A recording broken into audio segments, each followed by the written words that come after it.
passar? Vamos falar de mais 3 homens importantíssimos. Hoje nós vamos falar de um monte de líderes da igreja, porque realmente o quarto século é impressionante em termos... Eu não sei o que Deus queria, mas ele levantou um monte de líderes eclesiásticos e teólogos no quarto século. Isso é claro e evidente.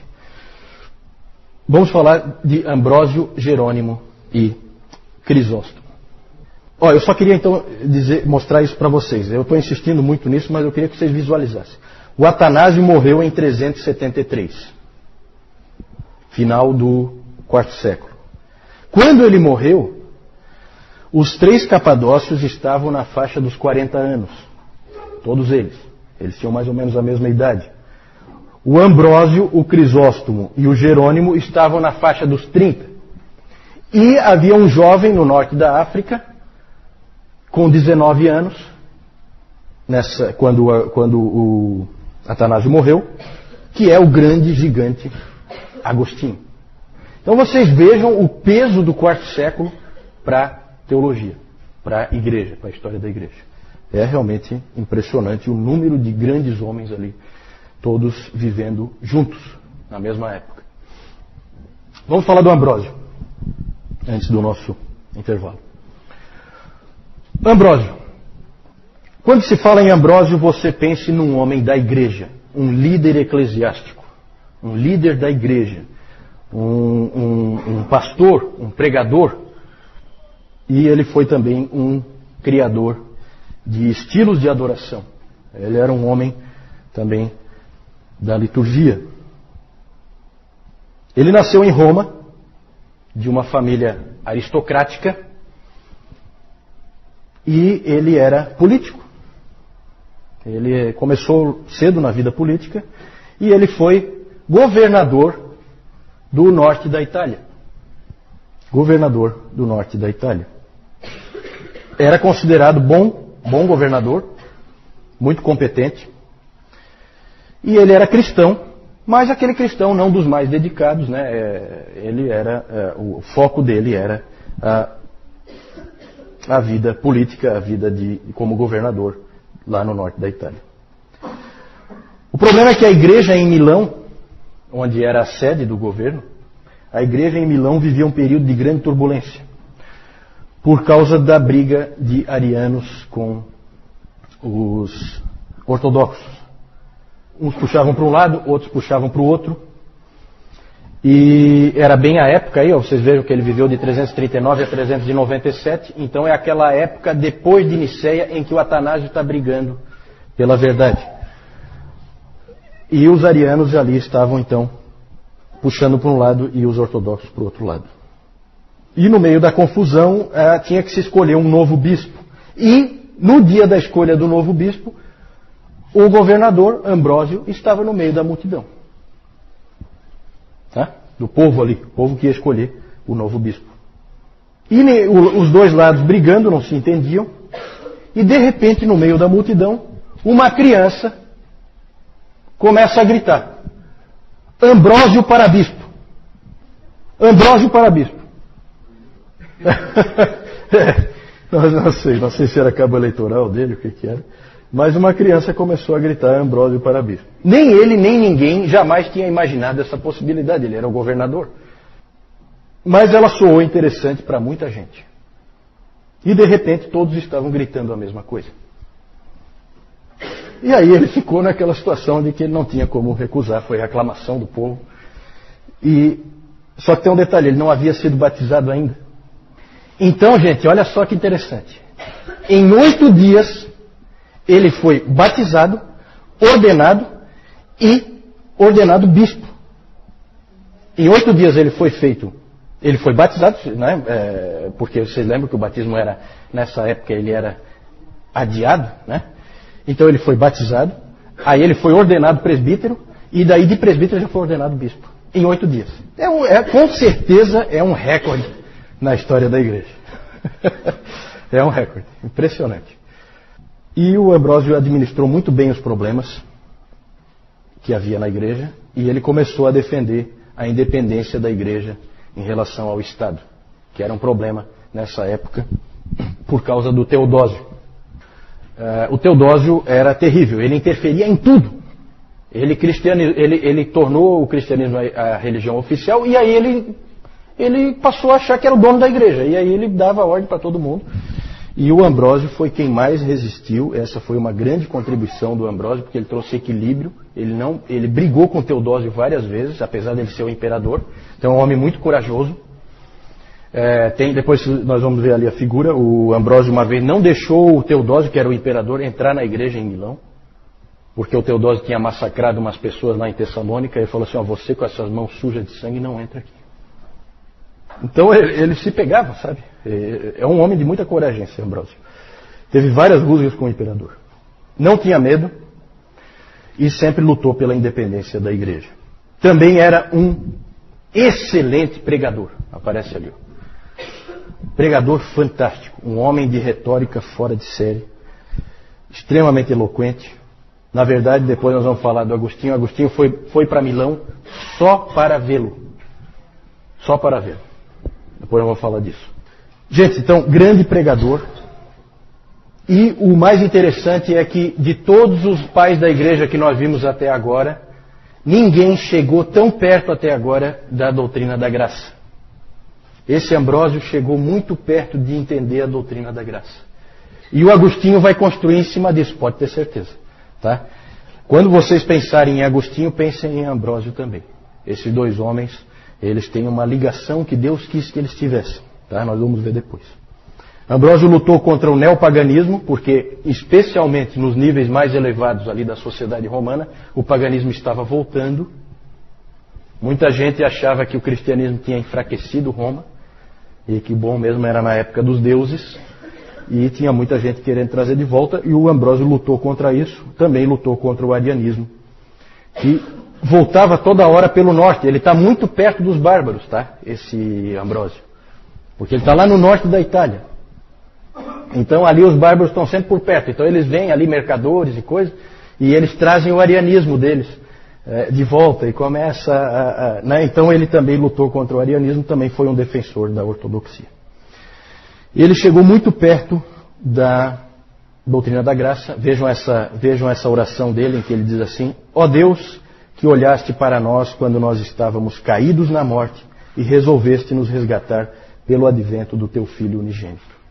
Então já a ideia de morte espiritual, tudo coisas que haviam se perdido. Depois nós vamos falar mais sobre isso.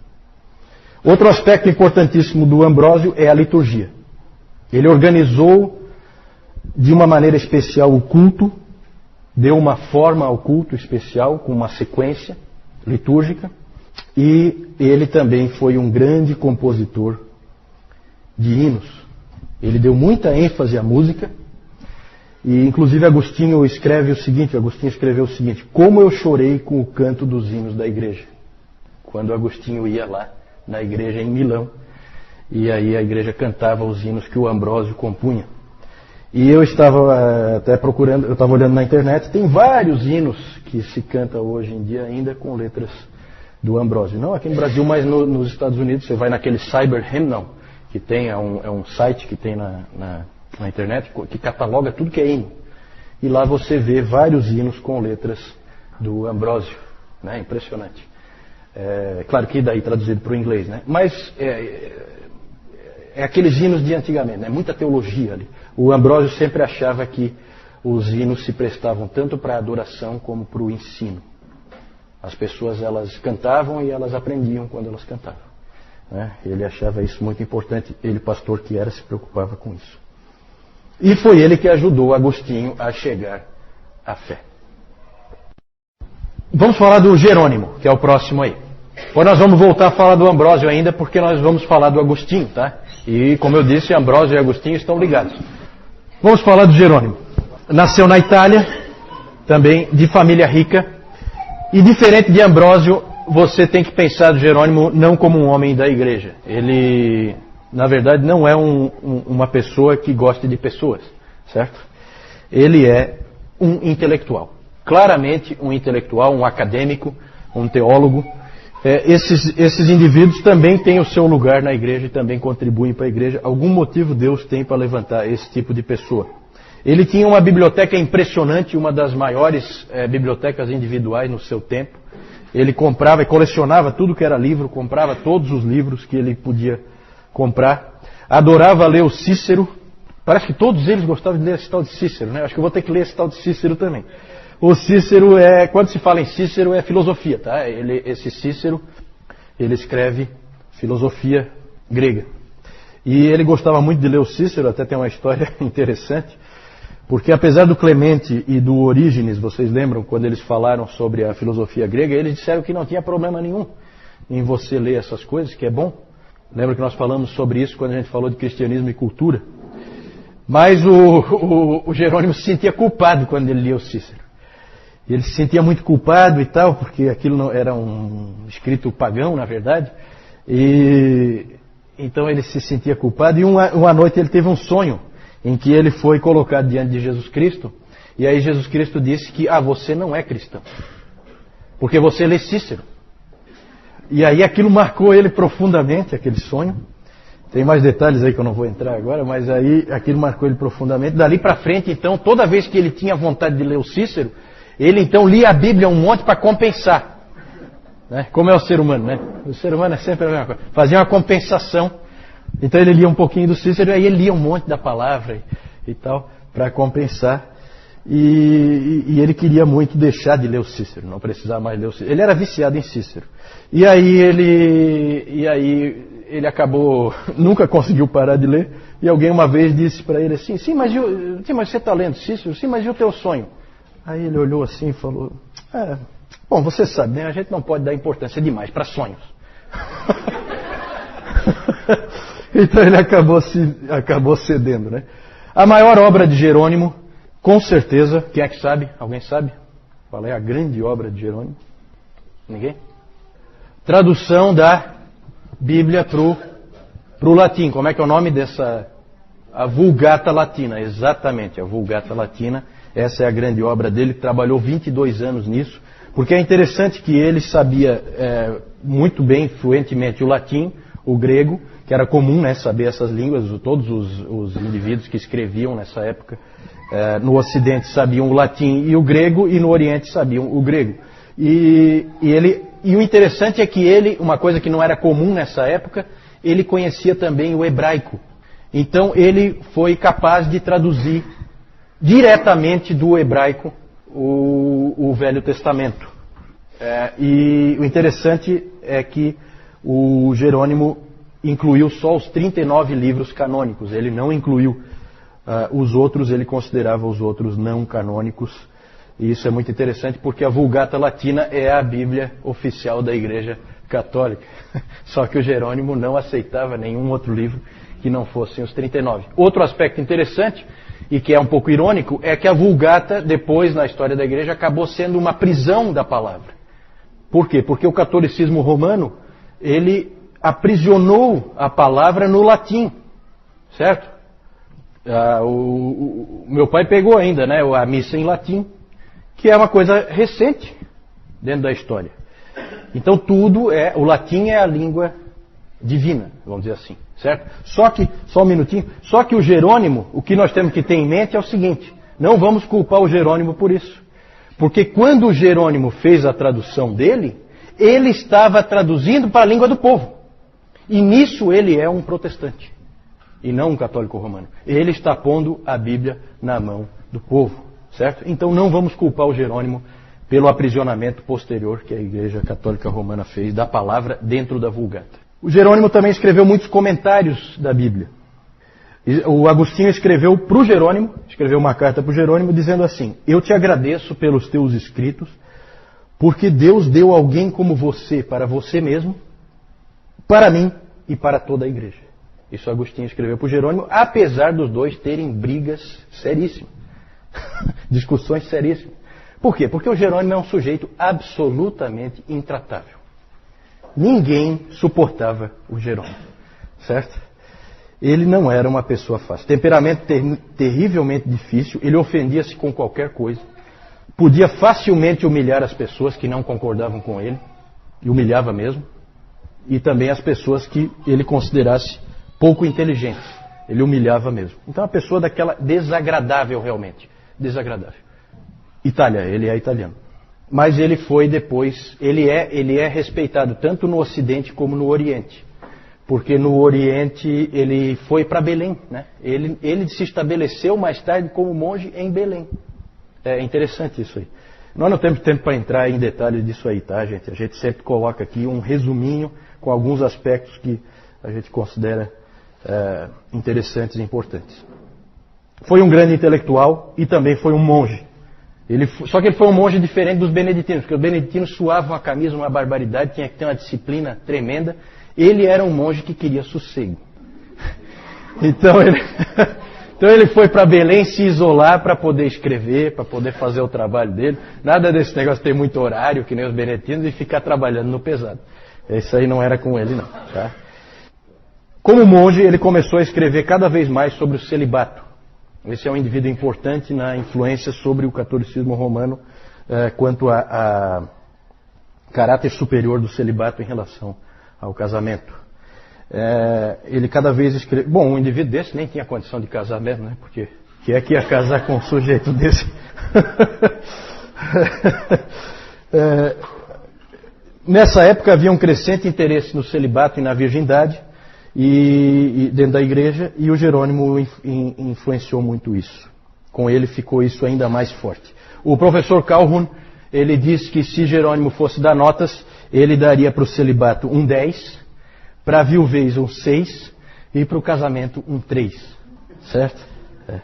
Jerônimo, ele escreveu um livro chamado A Perpétua Virgindade da Bem-aventurada Maria, e ali ele escreveu um trecho assim, ó. O assento está macio, o chão está varrido, as flores estão nos vasos, o jantar está pronto. Diga-me onde, em meio a tudo isso, há espaço para pensar em Deus. Certo? Ele estava colocando os cuidados desse mundo, os cuidados típicos de uma família, como um empecilho à vida com Deus, à vida de comunhão com Deus. E isso aí ficou sem resposta, tá, gente? A resposta viria, mas só vem a resposta lá no tempo da Reforma com Lutero e Calvino, e, para usar um exemplo de dentro da própria Igreja Católica Romana, com o irmão Lourenço. Certo? Alguém já ouviu falar do irmão Lourenço? Irmão Lourenço, vamos falar dele mais para frente. Vamos adiante? Vamos falar do Crisóstomo. Crisóstomo, esse é importante principalmente no Oriente. Ele nasceu em Antioquia, que é no Oriente, e foi bispo de Constantinopla, que nós vimos que era a cidade mais importante nessa época. O Crisóstomo, esse nome Crisóstomo quer dizer boca de ouro. Esse é um apelido dele, tá? O nome dele, na verdade, é João. E ele recebeu esse nome boca de ouro porque era um maravilhoso pregador. Fantástico. Nasceu em Antioquia e foi convertido pela influência de Basílio. Então é interessante como aqui um influencia o outro, é interessante tudo isso. A mãe dele era cristã e viúva, e ela fez um trabalho excelente criando esse menino, esse rapaz, nos caminhos da fé. Libânios era um sujeito que era o maior retórico. Retórico é um indivíduo que ele é pago para falar. Libânios era o maior retórico do seu tempo. E o Libânios queria, por toda a lei, pegar o jovem para si, para trabalhar com ele, por causa da grande capacidade de oratória que o Crisóstomo tinha. A mãe dele que impediu, a Antusa, né, a mãe dele impediu que ele levasse o seu dom para longe do Senhor. Segurou ele para que ele trabalhasse para a igreja. Foi o Libânios que disse a famosa frase: que mulheres esses cristãos têm? Que mulheres esses cristãos têm? E realmente, na história da igreja, a gente vê que aquele famoso ditado é verdadeiro, né? Por trás de todo grande homem há sempre uma grande mulher. A não ser casos como o do Jerônimo, que daí atrás dele não tem ninguém, porque ninguém consegue ficar. Ninguém consegue, acho que nem a mãe dele aguentava ele. Certo? João Crisóstomo tornou-se um pregador e dos grandes. Ele tinha uma linguagem vívida, ilustrações marcantes e aplicações extremamente perscrutadoras. Era um excelente pregador. De todos os homens que nós vimos até agora, ele é o mais agradável e fácil de ler. Os escritos dele são os mais fáceis para você ler hoje. Eu li um trechinho de uma pregação interessante, porque ele pregava sequencialmente nos livros da Bíblia, certo? Como as igrejas reformadas fazem, e como a gente faz aqui, o Newton faz aqui, ele fazia assim também. Peguei um trecho lá de 1 Coríntios, bem interessante a pregação dele. O Charles Spurgeon ele admirava profundamente o Crisóstomo pela sua pregação, mas tem um outro lado. O Spurgeon ele ficava decepcionado, por um outro lado, com o Crisóstomo. Ele admirava pela pregação, mas por outro lado, ele ficava decepcionado por encontrar tão pouco da graça nos ensinos de Crisóstomo, que era comum nessa época a doutrina da graça de Deus estar ofuscada e apagada. Há só indícios e nada mais. Mas ele é lembrado como um grande exegeta, o maior exegeta do seu tempo. Ou seja, um indivíduo que sabe explicar o sentido da palavra. Ele vai e explica a palavra com perfeição. Calvino achava que Crisóstomo era o supremo exegeta das Escrituras. Calvino admirava muito Agostinho, todo mundo sabe disso. E ele cita o Agostinho mais do que ninguém, ele cita Agostinho mais do que todos os outros juntos, né? Mas ele se decepcionava profundamente com a exegese do Agostinho, que era realmente um desastre.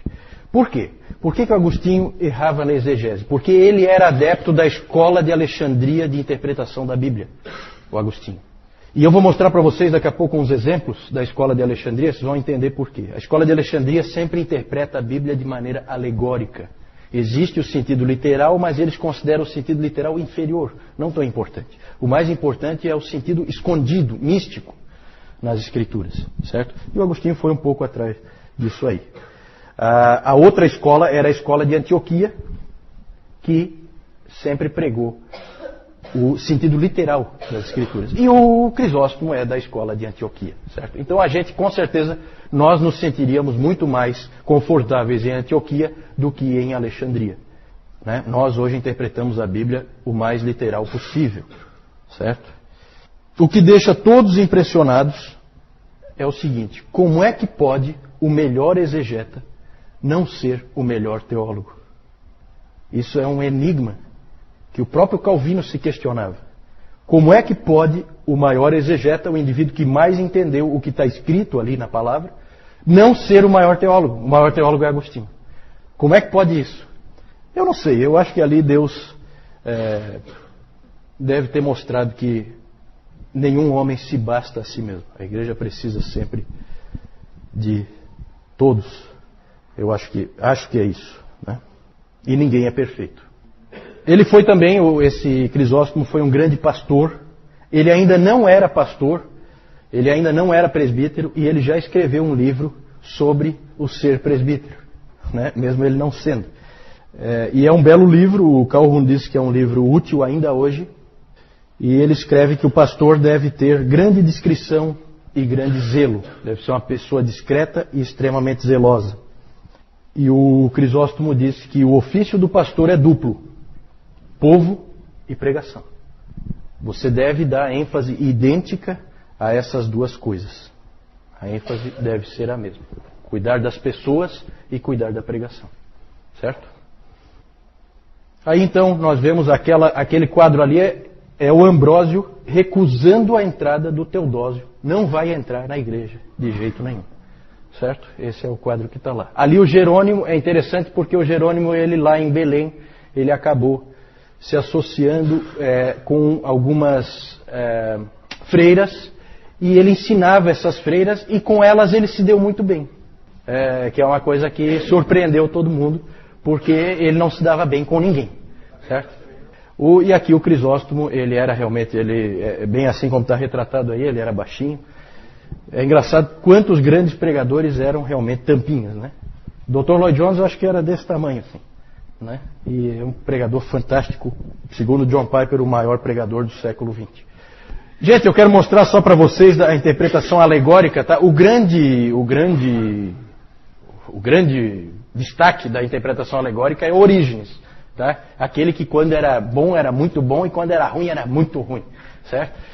E aqui eu quero mostrar para vocês uns exemplos. O Orígenes, ele dizia que a interpretação das Escrituras é em 3 níveis, que correspondem às 3 partes do ser humano.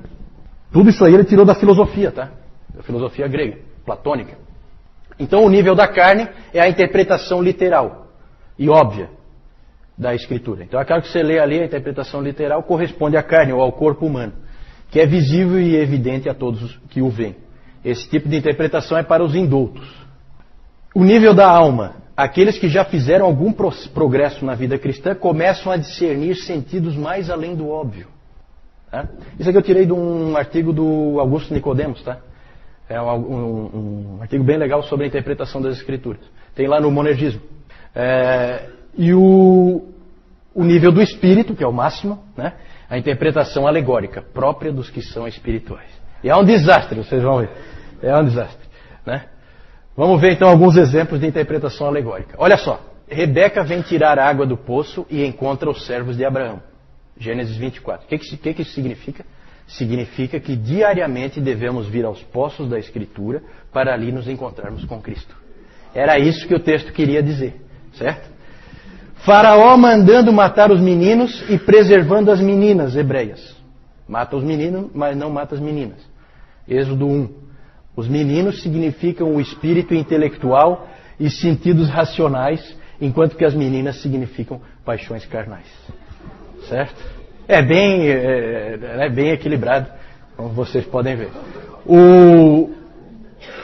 E uma outra aqui dele, o sentido... Aí, ó, patrocínio do SEC. O sentido verdadeiro, alegórico da passagem sobre o divórcio, lá de Mateus 19, é a separação da alma do seu anjo da guarda. Por essa vocês não esperavam, hein? Vocês achavam que era sobre divórcio, né? E não era divórcio sim, mas do homem do seu anjo da guarda. Vejam que é desastroso esse tipo de interpretação e vocês vão encontrar material ruim do próprio Agostinho nessa linha, tá? Um que eu vi uma vez é da parábola do filho pródigo, que é um desastre, assim, a interpretação, tá? Mas é bem porque é aquela coisa, você aprendeu a interpretar assim, você acreditou que é assim que se interpreta. E aí então você vai por um caminho errado. Isso aqui é interessante chamar atenção porque, gente, ó, não basta ter a Bíblia. A Bíblia precisa ser interpretada. Dependendo de por onde você seguir, o caminho que você tomar, você vai errar tudo com a Bíblia na mão. Certo?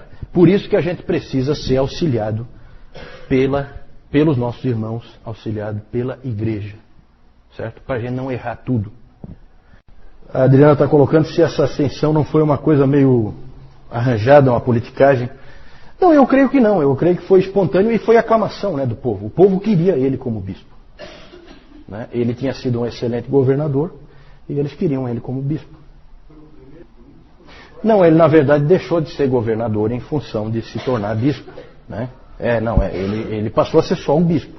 Tá? Inclusive ele lutou pela independência da igreja do poder político, né? Que é até estranho, porque podia se esperar o contrário. Já que ele vem da política, ele podia na verdade querer fazer uma mescla. Não. Ele lutou para que houvesse independência. Tá? Ele é o grande lutador por isso. A Rebeca perguntou por que foi ruim o cristianismo se tornar a religião oficial. Por que foi ruim? Foi ruim porque, na verdade, o império começa, e o império de cristão não tem nada, começa a interferir cada vez mais em como a igreja é, como ela funciona, quais os valores da igreja. Lembra que nós vimos no domingo passado como já mudou quando Constantino começou a apoiar o cristianismo. De repente tinha luxo, tinha poder, coisas que a igreja nunca imaginou. A igreja tem como seu senhor um carpinteiro de Nazaré. Então aquilo ali, quanto mais a igreja se aproximar do Estado, pior é. Porque começa a acontecer, inclusive isso que a Adriana falou antes, começa a acontecer politicagem, e vai acontecer muito realmente, né? Então o líder político vai acabar nomeando os bispos nas igrejas. Isso vai acontecer direto na Idade Média, direto. Então por isso que é ruim. É ruim, né? Sempre é ruim a mescla da igreja com o Estado, porque a igreja perde a sua pureza, principalmente por isso.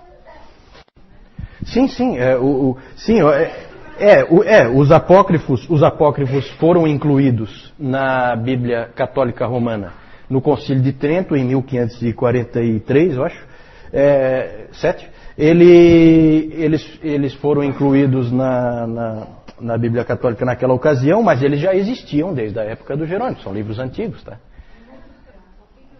Não, é porque nessa época o cânon não estava estabelecido com clareza, ainda havia discussões a respeito do cânon, certo? Então o Jerônimo, ele tem a visão dele do cânon. Para ele eram os 39. Para ele eram os 39. No Novo Testamento aí havia ainda uma certa divergência. Depois ele acabou aceitando, evidentemente. Ele traduziu o antigo, do hebraico, a Vulgata Latina, ele traduziu do hebraico para o latim. Certo? Não, o novo ele já era de uso corrente, não precisava de tradução, porque ele já, na verdade, ele já era nas línguas que as pessoas usavam, né? Porque ele foi escrito em grego, né? E todo mundo falava grego nessa época, certo? Então, né? Eu não sei se ele traduziu alguma coisa do Novo Testamento para o latim, pode ser.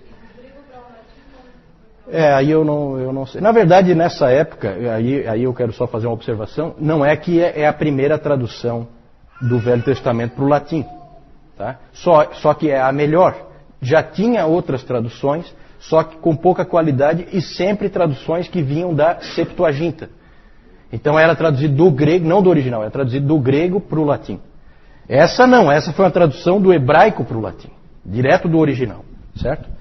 Porque o latim passou a ser a língua oficial do Ocidente. Certo? É interessante como Deus sempre usou essa coisa de ter uma língua que é universal, para permitir a comunicação entre pessoas que falam línguas diferentes. Isso vale até hoje. Né? Por isso que eu incentivo sempre, no outro CTB já incentivei, peguem os seus filhos, ensinem inglês para eles. Nós temos o Jaime ali, o Jaime e a Edna ali, que são professores de inglês. Invista nisso aí, tá? Invista nisso aí, porque nunca se sabe se algum desses meninos aí não vai ser um futuro Agostinho, uma coisa assim. Esses indivíduos têm que saber escrever numa língua universal, porque sempre foi assim, tá? Um Lutero, não adianta ele escrever em alemão só, ele vai ter que escrever em latim também, senão não entra nos outros países o que ele escreveu, certo? E assim com tudo, o Calvino mesma coisa. Certo? Porque a língua vigente, na época deles, era o latim. Era a língua universal para você fazer transitar pelos países. Hoje é claramente o inglês. Certo? Então isso aí é uma coisa que quebra barreiras, né?